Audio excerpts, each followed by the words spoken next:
Hello, कैसे हैं आप लोग। तो आपका थिंक चैनल पर स्वागत है। और अगर आपने चैनल को सब्सक्राइब नहीं किया है तो आप सब्सक्राइब कर लीजिए और बेल आइकन को भी दबा दीजिए सो दैट कि आपको वीडियोस मिल जाएं। आज एक करंट अफेयर में कुछ डिस्कस करने की कोशिश करेंगे और साथ में हम जीके भी पढ़ने वाले हैं। सो पहला क्वेश्चन ये आता है, पहला करंट अफेयर है कि where is Rijks museum. Rijks museum क्या है, ये न्यूज़ में है तो पता होना चाहिए कहाँ पर है ये। फर्स्ट ऑफ ऑल तो ये नीदरलैंड की जो नेशनल म्यूजियम है और ये कहाँ पर मिलेगा आपको, नीदरलैंड के एम्स्टरडैम में।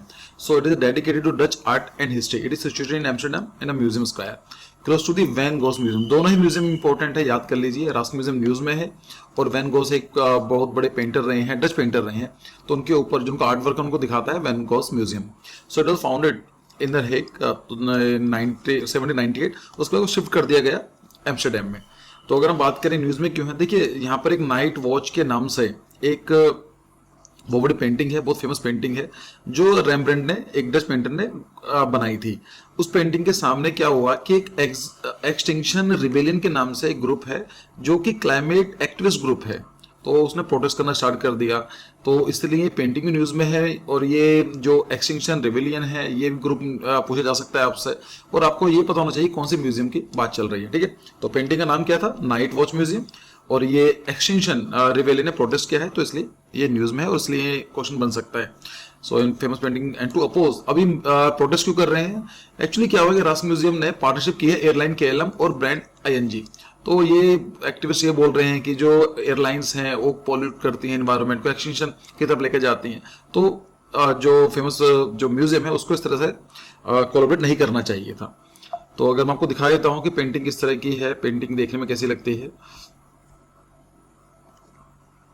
So this was the painting, और आप यहाँ पर देख सकते हैं कि यहाँ पर एक्चुअली इसको ग्लास में कवर कर दिया गया था और यहाँ पर जिससे कि इसकी कुछ काम करा जा रहा था। And this people are starting, I will show you and here you can see. So यहाँ पर आप देख सकते हैं, तो यहाँ पर जो ग्रुप है ये आपस में इन्होंने प्रोटेस्ट करना स्टार्ट कर दिया है। तो लिखा हुआ है rise up faster than the sea. तो ये आप समझ सकते हैं कि ये एक एनवायरनमेंट को प्रोटेक्ट करने की बात कर रहे हैं। ठीक है, तो ये कहाँ पर है, ये जो म्यूजियम है ये एम्स्टरडैम, आप देख सकते हैं एम्स्टरडैम। ये एम्स्टरडैम कई जगह लिखे होते हैं, नीदरलैंड्स में कई जो सिटीज हैं, एक जगह नहीं कई सारे हैं। इसके पास ही वैन गोस म्यूजियम है, ये भी आपको याद रखना है, it is also very important. Van Gogh museum क्या है, जो वॉन गोस है ये डच पेंटर है और ये काफी रिकॉग्नाइज पेंटर है। ठीक है, डच का मतलब नीदरलैंड से ही है। तो यहाँ पर आप देख सकते हैं वैन गोस म्यूजियम देखने में कैसा है। तो दीज आर सम फोटोग्राफ्स, तो आप समझ सकते हैं कि it is like different thing. So what is special about the Rijksmuseum, देखिए the museum is famous for is masterpiece such as the milkmaid, self portrait of the Van Gogh. Self portrait of the Van Gogh मतलब ये photograph है, ये painting है। Rembrandt night watch and the Mary family, it means the state museum in English. इसका मतलब क्या होता है, रस्क म्यूजियम का मतलब होता है state museum, national museum. The museum was founded in 1798. The museum displays more than 8,000 art pieces. It has collection of the more than 1 million objects belonging to the 1200 to 20th century AD.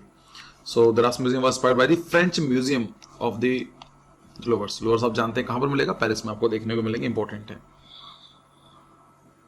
चलिए next current affair देखते हैं कि what is the international big cat alliance. क्या हुआ है, देखिए India ने अभी प्रपोज किया है कि India has proposed the creation of the new global alliance called the international big cat alliance, मतलब आईबीसीए।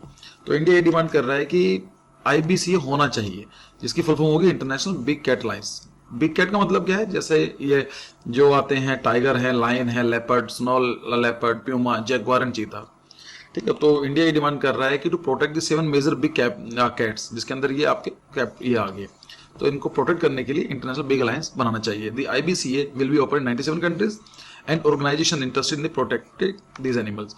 तो अगर कोई भी ऑर्गेनाइजेशन ज्वाइन करना चाहती है, 97 कंट्रीज हैं ज्वाइन करना चाहते हैं, देखें join it. So what is India's plan for international big cat alliance?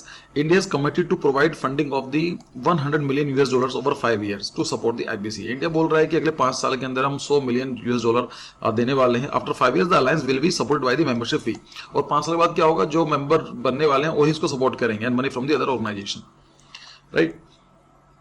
तो क्वेश्चन ये हो सकता है काम कैसे करेगा। So what are the main activities of the international big cat alliance. The alliance will create knowledge e portal, कि एक कंट्री कैसा काम कर रही है, कौन सी किस तरह की जो ट्रेडिशन है, मेथड है, या जो एक फॉर्मूला है वो कैसे यूज किया जा सकता है दूसरी कंट्रीज को, सो दैट की जो population of the big cats can be restore, या फिर उनको हम प्रमोट कर सकते हैं। उसके लॉस बनाए जा सकते हैं, पार्टनरशिप बनाई जा सकती है, and will work to the improve ecosystem tourism and financial capacity. The main objective of the alliance is to rehabilitate the big cat. So what is India's launch? Why is the India's launching the international big cat? अब question ये आता है कि ऐसा India को क्या है कि इंडिया ही क्यों लॉन्च करना चाहता है? So India is the only country in the world to possess leopard, lions, tigers, snow leopards and the cheetah in the wild. देखिए IUCN के बारे में बात करूंगा मैं भी कुछ देर में। उसमें क्या होता है कि कुछ डिफरेंट कैटेगरी बनाए हुए हैं। तो इंडिया सिर्फ अकेला ऐसा कंट्री जहां पर आपको लेपर्ड, टाइगर्स और लायंस, स्नो लेपर्ड, ये चीता आपको जंगल में देखने को मिलेंगे। In other countries they have become extinction in the wild. और बाकी कंट्रीज में देखेंगे तो जंगल में नहीं रहते हैं, खत्म हो चुके हैं वहां से।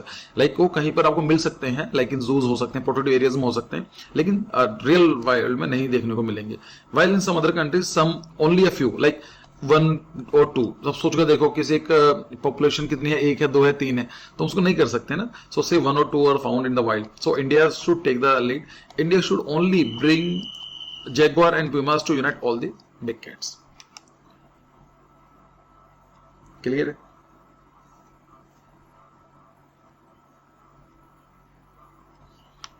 नाउ कम टू दी एक टॉपिक में डिस्कस करना था अबाउट IUCN। देखिए IUCN के बारे में हम लोग डिस्कस कर लेते हैं। IUCN जो है ये लिस्ट जारी करती है जिसके अंदर लिखा होता है कि एक्सटिंक्शन का मतलब क्या है? ऐसे एनिमल जो खत्म हो चुके हैं, है ही नहीं। For example dinosaur become extinct, right. अभी दूसरा होता है फिर एक्सटिंक्शन इन द वाइल्ड, कि जो जानवर हैं, जो जीव जंतु हैं, वो जंगल में नहीं, जो नेचुरल हैबिटेट वहां पर तो नहीं रहते हैं। हाँ, उनको प्रोटेक्ट करने के लिए किसी ने मान लीजिए नेशनल पार्क बनाया, जू में डाला, चिड़ियाघर में डाल दिया गया, कैप्टिव ब्रीडिंग की जा रही है, वो चीज होती है। ठीक है, फिर क्रिटिकल एंडेंजर्ड आएगा तो बताऊंगा, लेकिन आपको जो याद रखना है, इसका याद रखना है कि it is the headquarter is in England. जो कहां पर मिलेगा आपको? स्विट्जरलैंड में देखने को मिलेगा। फिर आता है कि what is the compensatory afforestation.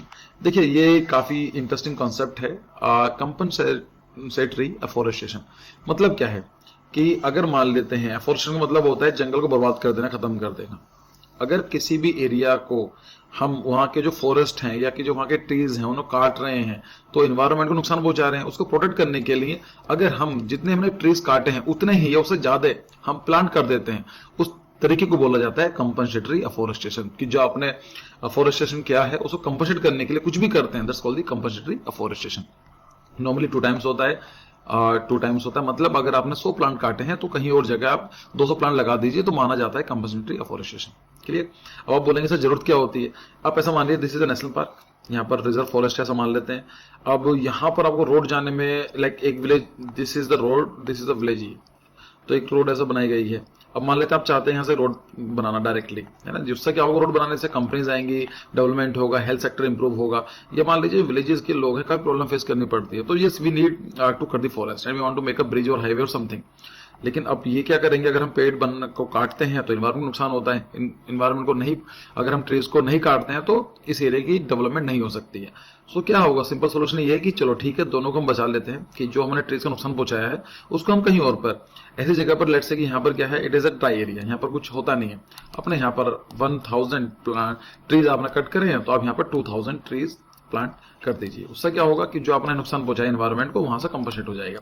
So compensatory afforestation is a programme implemented in India to ensure that forest land diversion of non forest produce. Non forest का मतलब हाईवेज बना दिया आपने, ब्रिज बना दी, कंपनीज बना दी, यस, है ना, SEZ बना दिए, special economic zone, such as industrial and the infrastructure development is accompanied by the afforestation on an equal area of the land. Clear?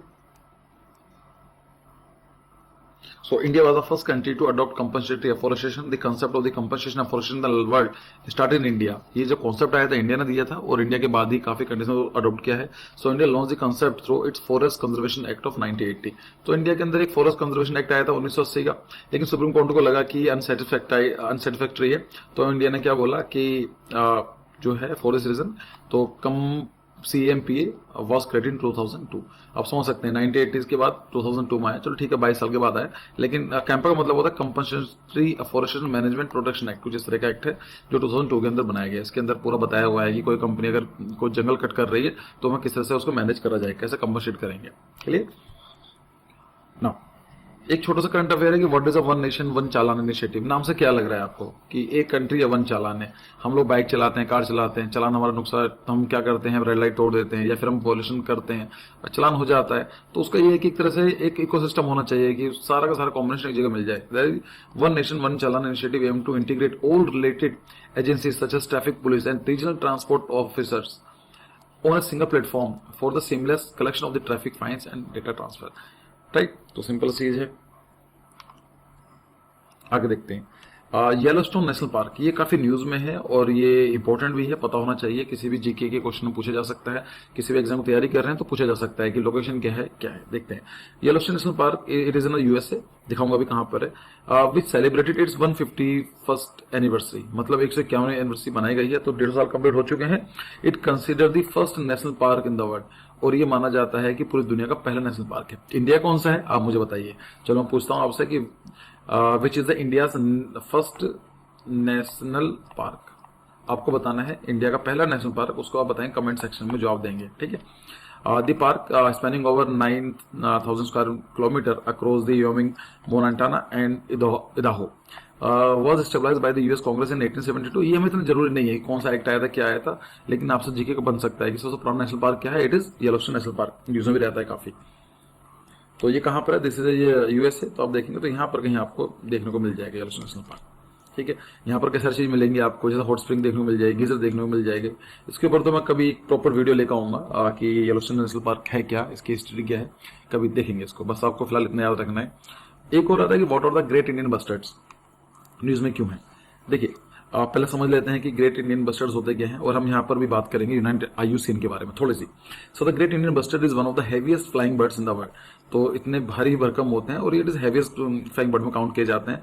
It is native to the Indian subcontinent. Indian subcontinent का मतलब क्या होता है, India, Pakistan, Nepal, Bhutan, Bangladesh, इस region को बोला जाता है। So the species is critically endangered. ये क्या मतलब होता है क्रिटिकली एंडेंजर्ड, एंडेंजर्ड, एक्सटिंक्शन, इनको हम बात करेंगे। लिस्ट वल्नरेबल, लिस्ट कंसर्न, इन सब चीजों के बारे में बात करेंगे। ड्यू टू क्यों हो रहा है इसके पीछे, हैबिटेट लॉस, हंटिंग, कि जो उनका घर है उसको हमने खत्म कर दिया, जहां वो रहते थे उसको हमने डैमेज कर दिया गया। And this is the major cause of the extinction. अगर आपसे क्वेश्चन पूछा जाए कि सबसे बड़ा रीजन क्या है किसी भी स्पीसीज के पॉपुलेशन डिक्लाइन करने का या खत्म होने का, तो आप बोलेंगे हैबिटेट लॉस। तो ठीक है, हैबिटेट लॉस हो गया। Hunting and other human activities. Hunting क्या है, इनको मार दिया जाता है अपने शौक के लिए, तो उससे पॉपुलेशन डाउन होती है। ह्यूमन एक्टिविटीज है, ह्यूमन एक्टिविटीज का मतलब क्या है, जैसे गाड़ी चल रही है, रोड चल रही है, इंफ्रास्ट्रक्चर डेवलपमेंट हो गया, तो इसकी वजह से भी नुकसान देखने को मिलता है। Conservation efforts are under way to protect the bird and prevent it from the become extinction. क्योंकि अभी क्या है, ये क्रिटिकली एंडेंजर्ड है, मतलब खत्म होने के कगार पर है। तो अगर हमने ध्यान नहीं दिया तो ये एक्सटिंक्ट भी हो सकते हैं। एक्सटिंक्ट मतलब खत्म, दुनिया से ही नामो निशान खत्म हो जाए। So this include the habitat restoration. अब क्या करे गवर्नमेंट, इनको जो हैबिटेट रिस्टोर कर रही है। कैपिटिव ब्रीडिंग, अगर इनकी पॉपुलेशन कम है तो जो इनकी जो ब्रीडिंग है एक देखरेख में कराई जा रही है। And educating campaigning to raise awareness, और लोगों को बताया जा रहा है कि आप इसको ध्यान रखो, ये जरूरी हमारी। फॉर एग्जाम्पल आप कोई वीडियो देख रहे हैं तो ये भी एक तरह से अवेयरनेस का ही पार्ट है। देखते हैं, तो अभी हम पहले देख लेते हैं कि न्यूज में क्यों भाई ऐसा क्या हुआ है। So why are the great Indian bustard in news. देखिए हुआ क्या है कि सेंट्रल एजेंसी ने, सेंट्रल इलेक्ट्रिसिटी अथॉरिटी ने एक ड्राफ्ट बिल पास किया है। ड्राफ्ट का मतलब क्या है कि फाइनल नहीं हुआ, सिर्फ बताया है। So draft central electric authority construction of the electric lines in the great Indian bustard regulation 2023 तो was issued by the Central Electricity Authority to bring all electric lines 33 kilowatt and below passing via Great Indian Bustard area underground। तो ये वाली बात की गई है कि कोई भी जो एयरलाइंस हैं, जो इलेक्ट्रिक लाइन्स हैं वो 33 किलोवाट से कम की हैं, तो उनको सबको अंडरग्राउंड करना है। क्यों, है ना, और उनके ऊपर है। And those over 33 kilowatt will be overhead lines with the bird flight diverts. तो अब क्यों है, क्योंकि सबसे बड़ा रीजन एक जो इनके एक्सटिंक्शन होने के पीछे रीजन ये भी आता है कि ये जो बर्ड्स होती हैं उड़ते हुए इनको दिखाई देता नहीं है, और यहाँ से इनको करंट लग के पॉपुलेशन इनकी डिक्लाइन कर रही है। तो हुआ क्या था कि सुप्रीम कोर्ट ने ये बोला था कि जितनी भी इलेक्ट्रिसिटी लाइन्स हैं उनको आप अंडरग्राउंड ही करेंगे, क्योंकि टू प्रोटेक्ट दिस थिंग। तो जो पटिशनर्स हैं वो ये बोल रहे हैं कि ये सिस्टम गलत है कि 33 किलोवाट से कम की होंगी तो हम अंडरग्राउंड करने वाले हैं, उससे ऊपर होंगी तो हम ऊपर मतलब ऑफ ग्राउंड करने वाले हैं। सो however the petitioners are claiming that these regulations are in the direct violation of the Supreme Court order regarding this endangered species. The court had directed that all electricity lines passing through the species habitat must be underground। तो petition ये बोल रहे हैं कि light चाहे 33 kilowatt से ऊपर की हो या कम हो की हो, आपको अंडरग्राउंड करनी ही चाहिए, नहीं तो ये सुप्रीम कोर्ट के ऑर्डर का वायोलेशन है। यहाँ पर कई बार बात आती है कि क्या होता है एक्सटिंक्शन या फिर क्रिटिकली एंडेंजर्ड, ये सब चीजें क्या है। देखिए IUCN, इसको पढ़ लेते हैं, international union for conservation of nature, IUCN। इसका हेडक्वार्टर थोड़ी देर पहले बताया आपको मैंने, headquarter is in Gland and इंडी कहाँ पर है, ये एक स्विट्जरलैंड का शहर है, यहाँ पर इसका हेडक्वार्टर आपको देखने को मिलेगा।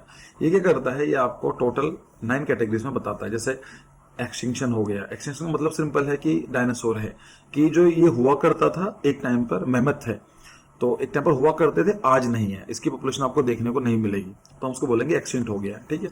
उसके नीचे आता है एक्सटिंक्ट इन वाइल्ड, कि ये जो इसका नेचुरल हैबिटेट है जंगल में, आज के टाइम पे ये हमें देखने को नहीं मिलता है। हाँ, उसकी कुछ पॉपुलेशन हम लोगों ने इसको प्रोटेक्ट करने के लिए अपने इसको ब्रीडिंग करा रहे हैं, हम उसको प्रोटेक्ट कर रहे हैं, वो अलग चीज है, लेकिन आपको जो नेचुरल हैबिटेट था ये नहीं मिलता है, ठीक है। तो एक्सटिंक्ट मतलब no reasonable doubt that the last individual had died, कि जो लास्ट इंडिविजुअल था खत्म हो चुका है, अभी कंफर्म है कि नहीं है, डायनासोर है, जानते हैं नहीं है, खत्म हो गया।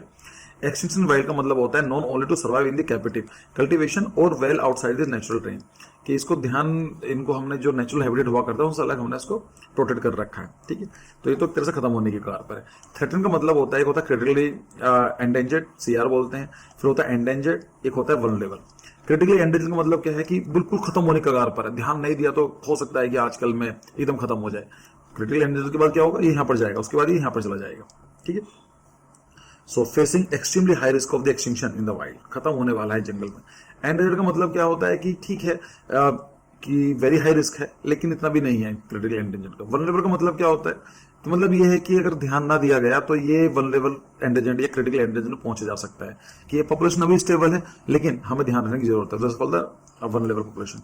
नियर थ्रेटन का मतलब क्या है, क्लोज टू क्वालिफाइंग और likely to qualify for the threatened category in the near future, कि सब कुछ ठीक चल रहा है, कोई प्रॉब्लम नहीं है, लेकिन अभी न्यूज में आ रहा है कि मान लीजिए कि कुछ हो सकता है, गलत भी हो सकता है, ध्यान नहीं दिया गया होगा तो ये वल्नरेबल कैटेगरी में आ सकते हैं। लिस्ट कंसर्न का मतलब क्या है, population stable enough that is unlikely to face extinction in the near future, कि जैसे क्रोज हैं, आपको पता है इनकी पॉपुलेशन कम नहीं हो रही है ना, रेसेस मंकीज हैं, पॉपुलेशन लिस्ट कंसर्न में है, लाइक ठीक है चलेगा, कोई दिक्कत नहीं, अभी इनकी ऐसा कुछ प्रॉब्लम नहीं आ रही है। DD का मतलब होता है डाटा डेफिशिट, कि not enough information on the evidence और distribution to estimate risk of extinction, चलिए। तो अगर आप एक नोटिस करेंगे तो नॉट इवैल्यूएटेड, फिर होता है डाटा डेफिशिट, ये दो कैटेगरी आती हैं, फिर आती है लिस्ट कंसर्न, फिर नियर थ्रेटेंड, तो ये लिस्ट कंसर्न में आ गया। फिर आता है वल्नरेबल, एंडेंजर्ड, फिर क्रिटिकली एंडेंजर्ड, ये आते हैं थ्रेटेंड कैटेगरीज में। फिर एक्सटिंक्शन वाइल्ड, और एक्सटिंक्शन मतलब आप समझिए तो 1 2 3 4 5 6 7 8 9 कैटेगरीज में देखा जाता है। चलो कुछ और पढ़ लेते हैं कि fifth ASEAN India business summit. देखिए आसियान क्या है, it is not Asian, ASEAN का मतलब होता है association of south east Asian Nations, association of south east Asian nation. ASEAN और इंडिया के बिजनेस समिट हुई है, कहां पर हुई है, तो ये आपको देखने को मिली कोलालमपुर में, ठीक है। तो कोलालमपुर का होटल का नाम याद नहीं है, जरूरत नहीं है करने की, बस आपको बताना चाहिए कि आसियान और इंडिया की जो बिजनेस समिट हुई 5वीं, ये हर साल होती है, तो 5th ईयर है, तो ये कोलालमपुर में एक समिट हुई है। क्या काम करता है, जो आसियान की कंट्रीज हैं, कौन कौन से कंट्रीज हैं, टोटल 10 कंट्रीज हैं, आप देखेंगे यहाँ पर ब्रुनई है, म्यांमार है, कंबोडिया है, फिलीपाइंस है, Indonesia, Singapore, Laos, Thailand, Malaysia, Vietnam. तो यहाँ पर जो आप मैप में देख सकते हैं, जो हाईलाइट किए गए हैं, ये जो है आसियान कंट्रीज में आते हैं। India is not a part of the ASEAN, याद रखना, इंडिया आसियान का पार्ट नहीं है। एक्चुअली आसियान 1960s में बना था, मुझे याद है 1960s में बना था, और ये काफी बड़ा ब्लॉक है, ठीक है। तो इंडिया और जो India, this is our India, यहाँ पर होगा इंडिया अपना, तो इंडिया के साथ जो रिलेशन है, जो ट्रेड करना है, उसके बारे में बात करेगा, ऑफकोर्स नाम से क्लियर है। फिर ये चलो एक काम करते हैं, अब हम उसके बाद का जो करंट अफेयर है डिस्कस करेंगे। केलादे जो है, केलादे म्यूजियम क्या है, ये क्यों न्यूज में है, अभी तमिलनाडु गवर्नमेंट ने क्या इसके ऊपर बनाया, संगम लिटरेचर क्या है, उसके बारे में थोड़ा सा बात करेंगे। तो अगर आपको वीडियो पसंद आई हो तो प्लीज इस वीडियो को लाइक कीजिए, सब्सक्राइब कीजिए चैनल को, और थोड़ा मोटिवेट कीजिए। So see you in the next video, thank you for your precious time.